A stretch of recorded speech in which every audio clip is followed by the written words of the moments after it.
உங்கள் இல்லங்களில் வந்து உங்கள் உள்ளங்களை உயிர்ப்பிப்பது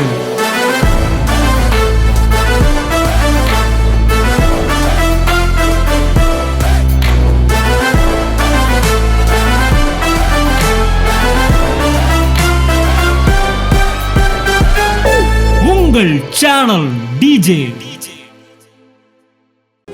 கர்த்தருடைய நாமத்திற்கு மகிமை உண்டாவதாக. என்னையும் இந்த இடத்துல சாட்சியை நிறுத்தின தேவனுக்கு நன்றி சொல்கிறேன். இந்த சாட்சி நான் முன்னாடியே சொல்லியிருந்துருக்கணும். பட் இதெல்லாம் அதாவது நிறைய நன்மைகளை பெற்றுக்கொண்டவங்க அதை இதெல்லாம் பெருசா அப்படின்ற மாதிரி தோணும். ஸோ அந்த விதத்தில் நான் என்ன பண்ணேன் அப்படின்னா, சரி பார்ப்போம் அப்படின்னே போனேன். லாஸ்ட் 2 வீக்ஸ் பிரதர் இது ரிப்பீட்டடாக சொல்லிகிட்டே இருந்தாங்க. பெற்றுக்கொண்ட நன்மையை நம்ம கண்டிப்பாக சாட்சியாக சொல்லணும் அப்படின்னு சொல்லிட்டு சொன்னாங்க. அதனால நான் போன வாரமே நான் டிசைட் பண்ணேன், கண்டிப்பாக நான் சொல்லிடணும் அப்படின்னு சொல்லிட்டு. என்ன அப்படின்னா, சின்னதுலேருந்தே நான் கிறிஸ்தவ ஃபேமிலியில் வந்தது தான். பட் என்ன அப்படின்னா, அதாவது எதுனாலும் நம்ம தேவனுக்கு ஒப்பு கொடுத்துடணும். தேவன் அவரோட சித்தம் இல்லாமல் நமக்கு எதையுமே செய்ய மாட்டார் அப்படின்ற ஒரு ப்ரீச்சிங்லேயே தான் நான் வளர்ந்துருக்கேன். அப்படின்னா என்ன அப்படின்னா, அதாவது வியாதி வந்தால் கூட தேவனோட சித்தம் இல்லாமல் அது நமக்கு இருக்காது அப்படின்ற மாதிரி ஒரு ப்ரீச்சிங் இருந்துச்சு. இங்கே வந்த பின்னாடி தான் நான் நிறையா கற்றுக்கொண்டேன். அதாவது தேவன் அவரோட சித்தத்தின்படி நம்ம நடத்துகிறாரு. அதுவும் என்ன அப்படின்னா, நம்ம நல்லா இருக்கணும், அதாவது எல்லாவற்றிலும் வாழ்ந்து சுகமாக இருக்கணும் அப்படின்ற ஒரு வார்த்தையை நான் கற்றுக்கொண்டேன். ஆரம்பத்தில் எங்களுக்குள்ளேயே நிறைய டிஸ்கிரிமினேஷன் இருந்துட்டு தான் இருந்துச்சு. அதுக்கப்புறம் மெதுவாக நானே நிறையா விஷயங்களை அனுபவிக்க ஆரம்பித்தேன். அதில் ஒன்று தான் இந்த இது. போன வருஷம் பார்த்தீங்க அப்படின்னா, எனக்கு ஃபிஷரின் ஏனோ அப்படின்ற மாதிரி, அதாவது பைல்ஸுக்கு ஈக்குவலான ஒன்று. அப்போ என்ன அப்படின்னா, ப்ளீடிங் இருந்துச்சு. எனக்கு நான் மெடிக்கல் லைனில் இருக்கனால எனக்கு அந்த சிவியாரிட்டி நிறையாவே தெரியும். ஸோ ஹாஸ்பிட்டல் சைடு போனோம் அப்படின்னா கண்டிப்பாக ஆப்ரேஷன் அப்படின்ற லெவலுக்கு தான் போகும். பட் அது ரீஆக்கர் ஆகும் அப்படின்ற மாதிரியும் இருக்கும். ஸோ அது ஒரு பயத்துலேயே இருந்துச்சு. அந்த டைமில் பிரதர் இவங்க மாறின்னு சொல்லிட்டு ஒருத்தவங்க இருந்தாங்க. அவங்களுக்காக சொன்னாங்க, நான் அந்த இதுக்காக நான் ஜோம் பண்ணேன் அப்படின்னு சொல்லிட்டு. அப்போ நான் ப்ரேயர் பண்ணிகிட்டே இருந்தேன். எனக்கு இது கண்டிப்பாக சரியாகணும், நான் சாட்சியாக நிற்கணும் அப்படின்னு சொல்லிட்டு.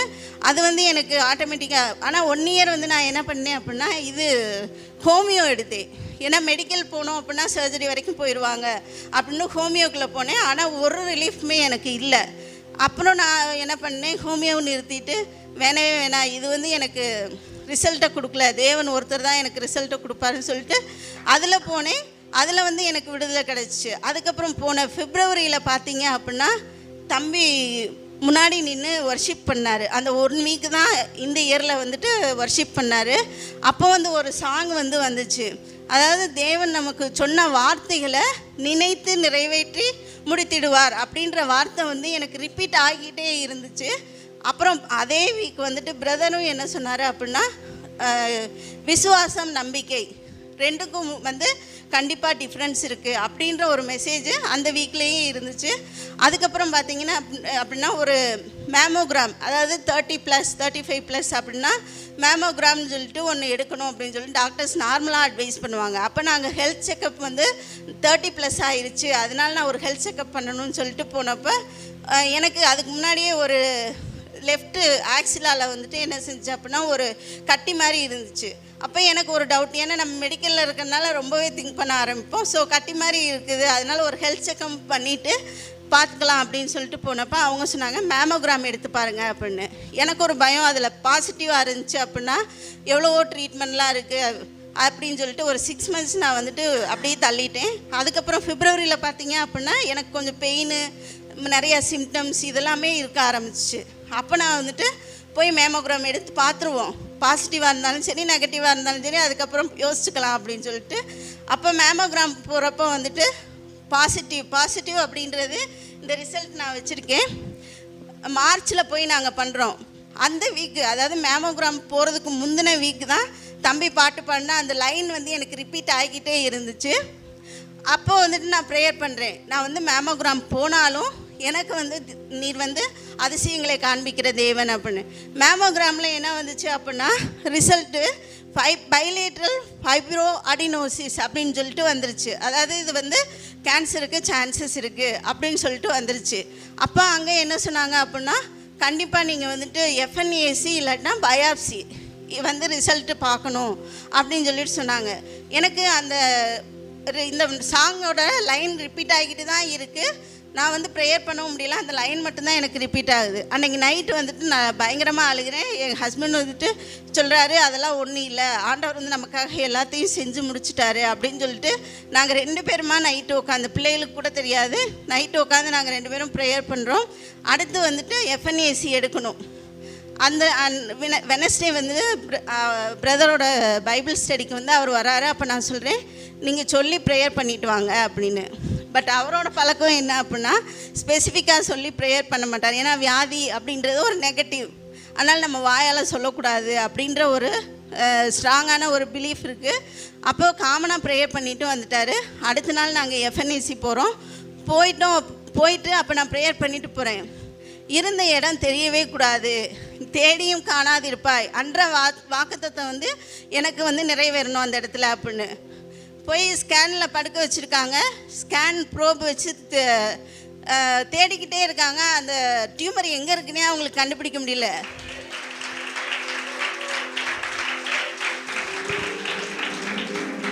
ஏன்னா அந்த டாக்டருக்கே டவுட் வந்துருச்சு. மெயினாக நான் போனது என்ன அப்படின்னா லெஃப்ட் சைடு ப்ராப்ளம் இருக்குதுன்னு. ஆனால் ரிசல்ட் வந்திருக்கிறது என்ன அப்படின்னா ரைட் சைடில் தான் டவுட்ஃபுல்லான ஒரு டியூமர் இருக்குது அப்படின்னு சொல்லிட்டு, அதனால் ரைட் சைடு வந்து எஃப்என்ஏசி எடுக்கணும்னு சொல்லிட்டு ப்ரோப் வச்சு தேடுறாங்க.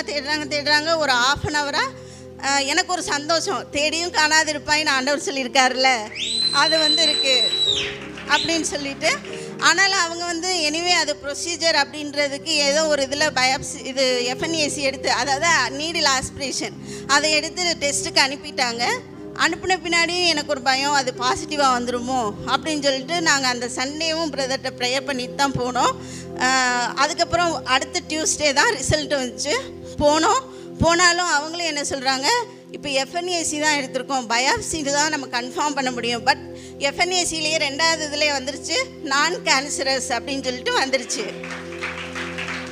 ஆனாலும் டாக்டர்ஸ்க்கு வந்து என்ன டவுட்டு அப்படின்னா, அது வந்து சொன்னதுக்கு ஆப்போசிட் சைடில் இருந்ததுனால அது வந்து நீங்கள் கண்டிப்பாக ஒரு பயாப்சி எடுத்தால் நம்ம கன்ஃபார்ம் பண்ணிக்கலாம் அப்படின்னு சொல்லிட்டு அப்போ டாக்டருக்காக வெயிட் பண்ணிகிட்ருக்கோம். நான் ப்ரேயர் பண்ணது என்ன அப்படின்னா, டாக்டர்கிட்ட போகிறப்ப பயாப்சி இல்லாமல், ஏன்னா நான் வளர்ந்தது எல்லாமே ஆண்டவரோட சித்தம் வியாதி வந்துருச்சு, அதுக்கப்புறம் ஆப்ரேஷன் பண்ணால் சரியாயிரும், மெடிசின் எடுத்தால் சரியாயிரும் அப்படின்ற இதில் தான் ஆண்டவனே நான் ஆப்ரேஷனுக்கு போகிறேன், என்னோட ஆப்ரேஷனை வந்து சக்ஸஸ்ஃபுல்லாக முடிங்க அப்படின்ற ஒரு இதில் தான் நான் போய் பழகியிருக்கேன். பட் எனக்கு என்ன அப்படின்னா, இங்கே வந்த பின்னாடி ஒரு பிலீஃப், நான் வந்து இது வந்து நான் ட்ரீட்மெண்ட்டுக்கு போய் தான் எனக்கு சரியாயிடுச்சுன்னு நான் சொல்லக்கூடாது, பயாப்சியே இல்லாமல் சரியாயிடுச்சுன்னு நான் சொல்லணும்னு ப்ரேயர் பண்ணிட்டு போகிறேன். அவரை பார்த்தோன்னே சொல்லிட்டாரு, பயாப்சியே தேவையில்லை, இது வந்து ஹார்மோனல் டிஃப்ரென்ஸ் தான், மற்றபடி ஒன்றும் பயப்படுற மாதிரி இல்லை, ஜஸ்ட்டு விட்டமின் சப்ளிமெண்டேஷன் மட்டும் எடுங்க, ஒன்றும் பிரச்சனை இருக்காது அப்படின்னு சொல்லிட்டு அனுப்பிட்டாங்க. உண்மையாகவே எனக்கு ரொம்ப சந்தோஷமாக இருந்துச்சு. பட் என்ன அப்படின்னா, நான் இதை வந்து 3 months லேட்டாக நான் வந்து சொல்கிறது வந்துட்டு உண்மையாகவே அது வந்து வருத்தப்படுறேன் நான் அந்த விதத்தில். பட் கர்த்தர் எங்களுடைய வாழ்க்கையில் இன்னும் நிறையா அதிசயங்களை செய்வார், சாட்சியை நிறுத்துவார்னு நாங்கள் நம்புகிறோம்.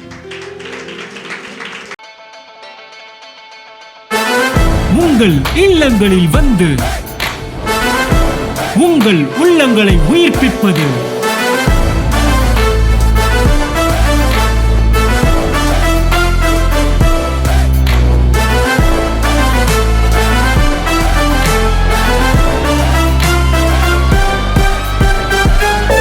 உங்கள் சேனல் டிஜே.